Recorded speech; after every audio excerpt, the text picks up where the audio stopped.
Good morning, dear students. Today's topic is nutrition. I have a plate in my hand and I was wondering that why do we need food? All of you must be sometime thinking that why we feel hungry and why do we need food? So the answer is that because we keep on playing, we keep on walking, we do so many activities, and doing the activities needs energy. And there should be some source of energy which should be present inside the body. That should give energy to performing different function of the body. Do all the organisms, they take the food in the similar manner inside their body? So the whole process by which an organism take its food inside the body is called as nutrition. And today we are going to see that do all the organisms, they take the food in the similar manner? So you all must have seen that there are different kind of organisms. And if there are different kind of organisms, then there must be different ways of taking food also. Then there must be different ways. So the nutrition, according to the way the organisms take their food, according to that the organisms are of different type and we give different terms to them. For example, the green plants, they are self-sufficient regarding taking food. That means they don't have to go to groceries or somewhere to get their food. So they prepare their own food. That is why they are given a term autotrophs, because auto means self and troph means taking food. So they are called as autotroph. All the plants, green plants, are called as autotrophs. So what is the term given to the other organisms, like other animals who are not so self-sufficient? They don't have that mechanism to prepare their own food. So they are dependent upon the other organisms for food, and they are called as heterotrophs. Hetero means others and troph means taking food. So for taking food, they are dependent upon others. So they are also called as consumers. Because the autotrophs, they are preparing their own food, so they are also called as producers, but a technical term is given that is called as autotroph. And similarly, the heterotrophs are consumers. They take food from others. So they are, because they can take the food from directly from plants. So they are called as herbivores. If they take it from animals, they are called as carnivores. And if they take it from both plants and animals, they are called as omnivores. Now, these heterotrophs take the solid, if they take the solid food inside their body, then the kind of nutrition is holozoic. And similarly, there are certain organisms which are dependent upon dead organic matter. You must have seen that the food gets stale when it is outside, remain outside for some time, and then the microorganisms, they work upon it and then they make the food stale. So how does this happen? Because they are the saprotrophs, the fungi, the bacteria, they take the dead food. So because they take the dead food, they are given another term, saprotrophs. Then there are certain organisms like leeches and like lices, bugs, because they live inside the body of a living organism and they are dependent completely for the nourishment on that particular host. So they are called as parasites. In total, depending upon the modes of nutrition, the organisms can be autotroph, heterotroph. After studying mode of nutrition, let us focus our study on those organisms which are self-sufficient. That means they are dependent upon themselves for food. And which are these organisms? These are the green plants. We don't see these plants going anywhere to take their food. So how do they manage their food?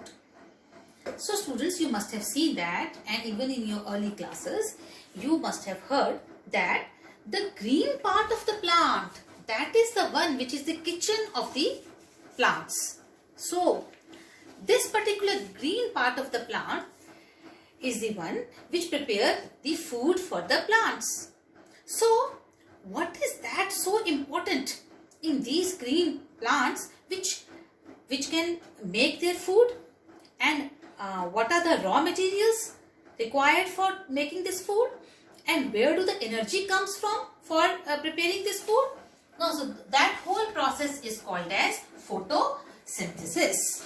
So let us focus upon that particular process by which these autotrophic plants, they prepare their food. So students, you must have seen that these particular green part of the plant which are called as leaves, or wherever in the plant this green colored pigment is present, and this particular green colored pigment which captures the sunlight, and then with the help of the carbon dioxide from the atmosphere and water from the roots, it prepares its food with the help of sunlight, and the food which is prepared in it is prepared in the form of carbohydrate. Now this is a new word for you, carbohydrate. You can see that this particular word carbohydrate itself is made up of two words, carbon and hydrate. Hydrate means water. So these two components are united in this particular part of students.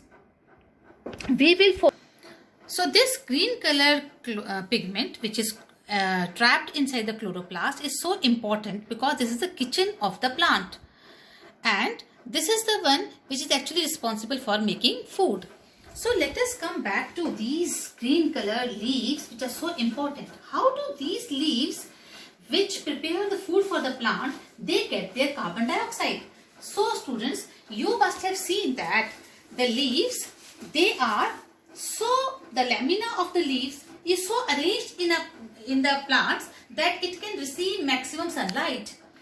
It can receive maximum sunlight, and you must have seen that under the soil there are roots.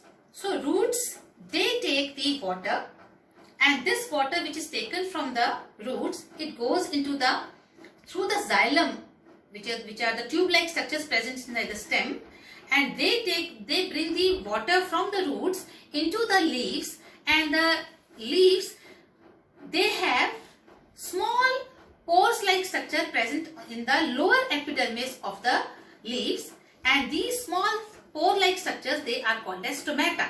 Through this stomata, through these small pores which are called as stomata, through this the carbon dioxide from the environment, it goes inside the cells of the leaf, and there the chlorophyll is present, and taking the water from the roots, and it goes inside the stem, and then the distribution of the stem is there through which the water reaches to all the cells of the stem, and then the carbon dioxide comes from the stomata, that also distributed inside all these cells, and then the chlorophyll, it prepares, combining the carbon dioxide and the water, taking the sunlight, it prepares food in the form of carbohydrate or starch here in the leaves, and then that prepared food goes back to all the parts of the plant through the another tissue which is called as phloem. Now students, this is very important to know that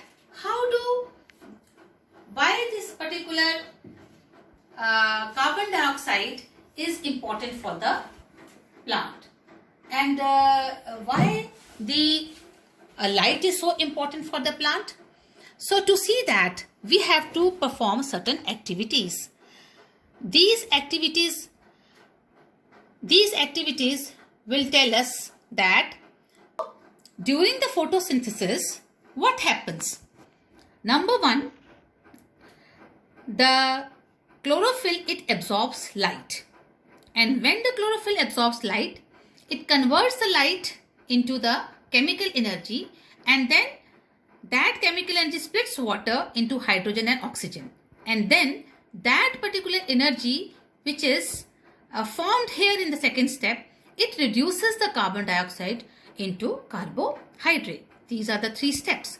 So now students, let us see that by performing certain activities, that how we can say that the carbon dioxide is necessary for the plant, and the light is also necessary for photosynthesis, and Similarly, chlorophyll, we are saying that it's the green color pigment only which is responsible for photosynthesis. Let us see how they are important.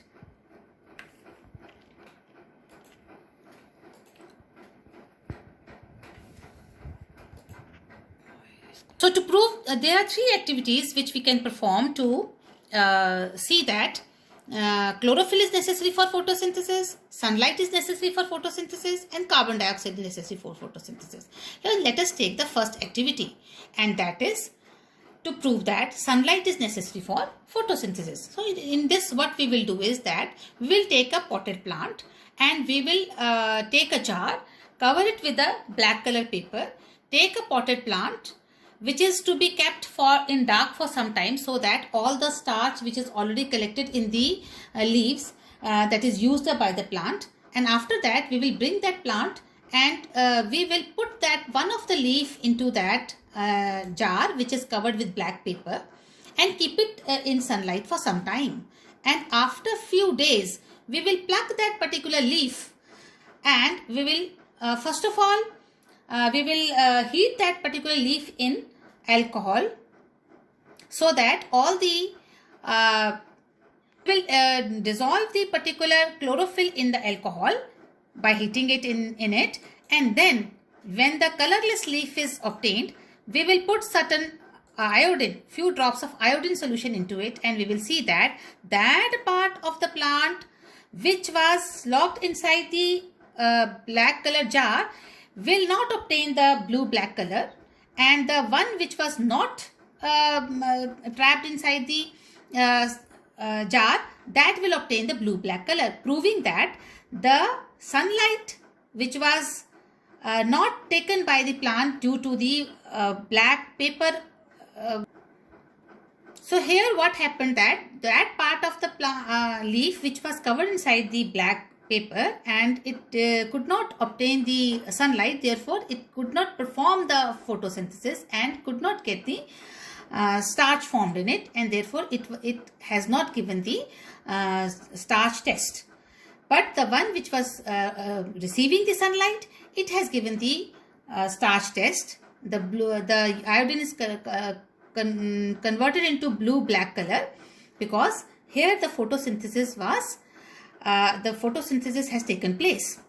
Now let us do the next activity, that is to prove that chlorophyll is necessary for plant. And to do this activity, we need a leaf which is called as variegated leaf. Now how are these variegated leaves? You must have seen in some of the plants there are certain leaves which has some other color somewhere and green color somewhere. These are called as variegated leaves because it has got chlorophyll in one part and some other pigment is dominating in the other part. So we will take this kind of leaf, and by taking this what we will do is that we will we will keep that particular plant in sunlight for some time, and then we'll pluck the leaf. We'll pluck the leaf and again perform the starch test for it, and we will see that that particular part of the leaf where the chlorophyll was present, it will give the starch test, and the part where the chlorophyll was not present, it will not give starch test, proving that chlorophyll is necessary for photosynthesis. Now the third activity is that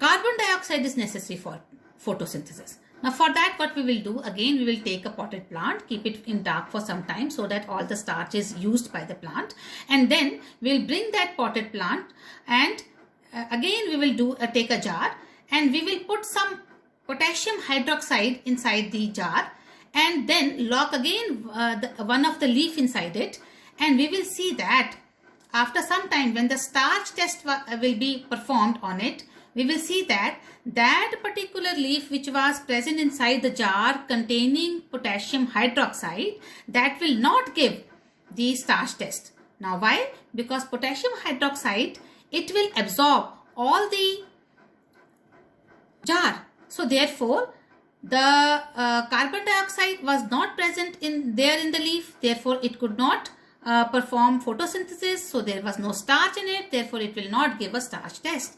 So now this particular activity also proves that the carbon dioxide is necessary for the photosynthesis. So now we have finally come to the end of this autotrophic nutrition, where we have seen that the plants, they prepare their own food with the help of carbon dioxide, water, sunlight and chlorophyll, and they make the food in the form of carbohydrates, and they give us oxygen also. Now students, just to recapitulate, we should do certain questions, and there are certain questions also given in your textbooks also. So you can do that and see that whether you have understood the concept or not. Thank you so much.